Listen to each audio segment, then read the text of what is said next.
from a dumpy little office in West Covina, California, it's the Foo Bar Show with Josie and the Foo. Hey, what is up, everybody? I am Josie. I'm the Foo. And we got David on the mix. Say hello, David. Hello, David. All right. Thank you all very much for listening to the Foo Bar Show. Thank you for subscribing and telling your friend like a champ. You can always catch us at Foo Bar Show. That's FOO Bar Show at gmail.com. FOO Bar Show as our handle on Facebook, Twitter, and Instagram. Check us out. Drop us a line and we'll foo it up like a couple of foos. Right, Foo? That's right, Foo. All right. We have two very special guests on today. Mr. John Safari of the Orange County Music League podcast. Hey, how's it going? And Mr. Enzo from Zero to Hero. Hey, how you doing, man? Doing well, man. Thanks for swinging by. So this has been a long time fucking coming, fellas. Yeah, you're telling me. The running joke was like, God damn, that must be one son of a bitch of a flat tire. It took 3 fucking weeks. Let me tell you, none of the auto stores had the tire in you. Ton of tickets on the side of the freeway. Apparently, the I just showed my boobs. I got out all the tickets. The airplane has a tire. It had a flat tire as well. Yeah, it was just a fucking. You were crazy literally situation. up in the air about being on the show that day. that was the joke for the day. So I understand you just got back from Hawaii. You went to Oahu. Yeah, and it sucks to be back in California. I hear that, man. So were you out there when all that volcano stuff was going down? Yeah, but I was like almost On the the second far to end? furthest island away from that. So you got more sunburnt because the volcanic ash kept the UVs in. But I was about to say, was it pretty cloudy? And it was like hazy, but it wasn't any worse than like the smog we deal with. So It was a lateral move. Huh? yeah, well, and it didn't smell anywhere near as bad, right? Still, you were like, Right. this is like the ocean, you know. Sure. Yeah. So I wanted to get to know you guys. Like, where do you guys come from? Where'd you grow up? How'd you get into music, the music scene? How did this all come about? Good questions. The life story in 5 minutes or less. Basically, I was born in New Jersey, and I moved to Colorado when I was like 3, and I started playing ice hockey. So like that's all I did till I was like 19. Every day I was like raft coached, played. Just every day I'm at the fucking ice rink, right? Yeah. And hurt my shoulder, just being an idiot, teenager, dislocating it all the time. Started flying off of a bike, right? And then from there, I had to take like a year off, and I kind of missed the curve of like going to juniors. Yeah. Because then I started smoking pot, and I was like, fuck working out. And so I started I think we've going all to, been there. I started going to a lot more concerts, and my best friend at the time moved into the house, and he was the lead screamer of a band called Mainstream Scare, which they're not a band anymore. They ended like 3 months before we officially started OCML, which was, we'll get into later, one of the inspirations of, watching a good band that should have made it get killed because of pay to play. Right. And, we like to call them snakes in the scene. But We definitely talked that to death in 2 episodes. yeah. And Nevertheless. yes. Nevertheless, say no to that shit. Yes. Say no to pay to play. So everybody. then, I started That's doing right. a bunch of Now- just going to a bunch of shows, right? And sorry to interrupt, but the Foo seems to think that pay to play is prostitution. I mean, Well, that pay to play is very different, gentlemen. And So I mean, he's against ending that. I'm against ending that too because I know some people need it, or else they could be weird. So we'll keep that pay to play alive. Sure, but that's a story for another day. That's a few stories for another day. So just going to a lot of shows, and then I basically started a clothing line, started selling shirts at a fucking drum and bass club every week, and was like, yeah, this is like cool, but like I want to put bands on that stage. And so like I threw a couple of shows, ran into an old friend, and we threw this. He'd been doing this like outdoor camp out festival called Bradstock in Lake Elsinore.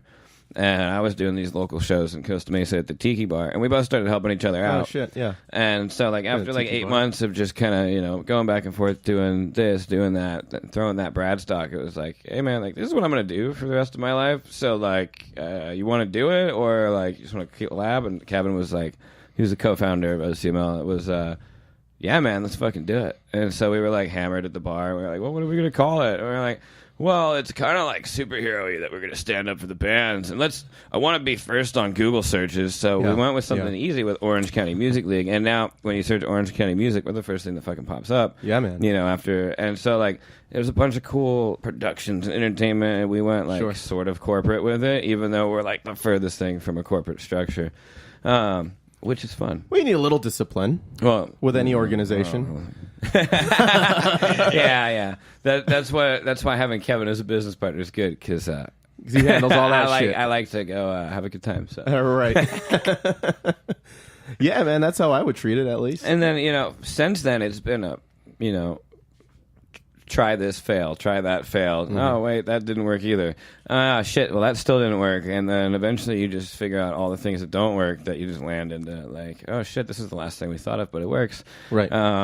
Fast forward to 2018, we just incorporated. This is the first time anybody's ever going to hear about this. We just incorporated the Music League LLC, which will, encompass all of the music leagues that's brought up. And I got something for that. There we go.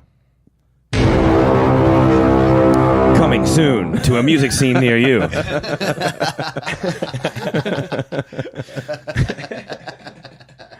Oh, that was epic. Yeah.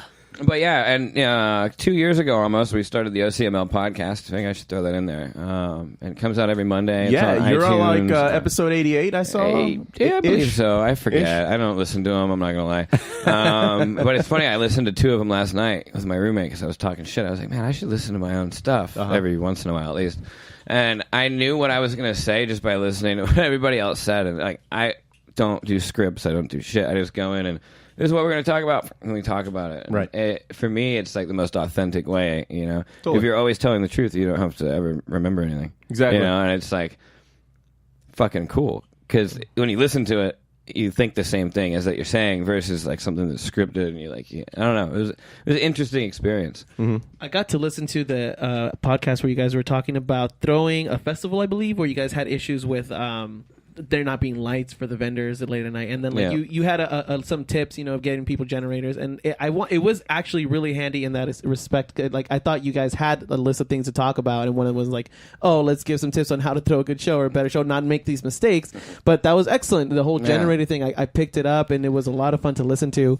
And how do you find new things to talk about on a regular basis that's not just talking about another artist? Because I experience a fuck ton of stuff because I'm never at home and I'm always out. If I'm not throwing a show, I'm at a show. If I'm not at a show or throwing a show, I'm asleep, which I'm never asleep. So that kind of puts the blanket out there, and it going through dude, we do a bunch of stagehand work too. So we'll build big festivals. I work at the Grove for big shows, load-in and load-outs and stuff like that. Mm-hmm. And so, you learn a bunch of stuff from being in these situations. And, I just did the Beer X Festival in San Diego with, Slightly Stupid and Stick Figure and Pepper. Oh, shit. And so, I was on stage changing the band's shit over all day. And so, I'm working with the sound guy, learning about, all the frequencies and all this shit that people go to school to learn. And fuck school. Let's party. Come on. This is rock and roll, right? Right. You learn shit by doing it. And if you're just afraid to do it, you're never going to learn it. So... It's that's and I agree with that advice. I just getting out there, getting your feet wet in this whole vibe, this whole atmosphere, this whole everything about music. You just got to really throw yourself in and put everything you have into it and just make it a life choice to be. Absolutely. And you got to go in there with both feet for sure. Yeah. Otherwise, if you have one arm out the car, even you're not going to get to where you want to go. Mm-hmm. And you're either in or you're out, and most people are out. Yeah, when it comes down to it, at the end of the day, they don't have the commitment. Well, when it's time to sign the the proverbial fucking contract to move forward and get to that next level, you're going to find a lot of people end up just stepping out. Oh, dude, I can't leave my job for more than 2 weeks. What the fuck are you doing in a band? We need to go on tour for 6 weeks straight to be able to get picked up by somebody. You know what I mean? It's you're supposed to have to eat shit if you want to make it. You know what I mean? And so that's a cool part I left out of the story. We do a lot of stuff to help the homeless community and raise awareness and do that stuff. Like last year, there was the big encampment that was growing at the Santa Ana riverbed because every other city in that was county property, and all the cities in Orange County made it illegal to like tent camp. So like they were getting like misdemeanor tickets and taken to jail for sleeping outside, and they have nowhere to fucking go because there's twice as many homeless as shelter beds. So there's like there's not even the option if they wanted it, right? Which would totally change the if there was 10,000 shelter beds, 5,000 homeless, the conversation I'd be having would be completely different, you know. But when we started doing that, I was homeless, living in an RV, doing all this shit for like the whole year of 2016. And like, I don't really talk about that too much, but like, you have to eat shit if you want to grow something, you know, like you have to be able to dedicate all your time to it. And so it was like, all right, either go work a job I don't want to be at that's going to take my energy away from this and pay rent somewhere that's going to suck anyways, or I just go all fucking in on this and, you know, I put my money where my mouth is and, you know, fucking through that is kind of where the helping the homeless came from, because like, you know, at least I had a roof and a fucking toilet when I woke up in the middle of the night to piss in. Totally. You know, and seeing like just total neglect for humans, but we'll take the dog in off the street, that fucking pisses me off. And like, I mean, I got to give a lot of credit to my like tenacity and like team effort mentality for hockey, you know, and playing a team sport that was, you know, gave you grit. It's one person will ruin the team, even if they're the best person, if they're not a team player. And like that's the fucking mentality that the music scene lacks. And most bands lack that too. And I wanted to ask you about that. What do you think is hurting the camaraderie, not only amongst the bandmates themselves within that band, but the bands amongst other bands that they're playing with that night or have played with? I mean, you're around it more. It's a really fucking good question. There's a couple of things, but the main thing is everybody thinks they deserve or they're entitled to something, and then that's why you still see this pay to play, because they're like, oh, I deserve to be on that stage. Yeah, $700, whatever. I'll make it back in merch. Dude, fuck you. You are hurting everything that is going on for everybody who's trying to get somewhere. Yeah. And you know what? It might work out and feel good 2 or 3 times, but then you realize you're getting fucked in the ass with a glass dildo, and it just got broken off in there. That's and fucking sucks. Now what? Like, that's a bloody ass. Yeah, that's not shards, good, man. I get really fired up talking about pay to play. But it just doesn't make sense to me, because everybody complains about it, but then they go back for more, and it's just like, stop complaining if you're willingly accepting these things. You know, totally. Like, and so I actually just put in the order finally. I have these T-shirts coming out. You're all going to want to buy one, and it's Smokey the Bear with an OCML cutoff on, and it says only you can prevent pay to play, and it's pointing at you. And so you'll see that on basically every stage near you pretty soon. Right. Where can we find that if you want to buy that later in the future? That will be starting Friday on themusicleague.com. Awesome. Again, that's the first time anybody has heard about that. So. Right on, man. And are you guys done building that new website you were talking about? Yeah, it's done, and it'll be released on Friday morning. Very cool. So, Very cool. And since we're probably going to have future listeners, what is the domain name for that? It's themusicleague.com. Oh, it's the same one. Yeah. Because you have the Inland Empire Music League, you have San Diego. So it came to a point, and this is a good thing to talk about. It came to a point like we were doing a bunch of shows in San Diego, and we weren't getting the local scene excited because it was OCML. And so, like, you know, like that shit was never a part of the plan, you know?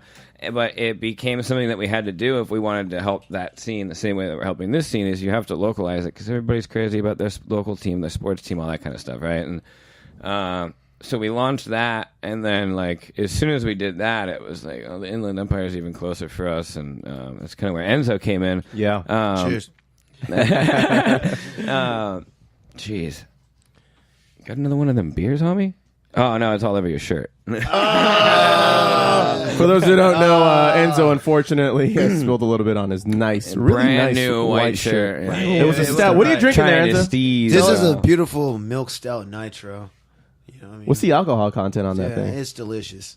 FUCKEDUP. I have no idea, man. Dude, it's not even labeled. It's not even cool. There you go. That's how you know it'll fuck you up. Yeah. You don't even bother telling you. Fucking A, man. I wish that's how it always was, you know?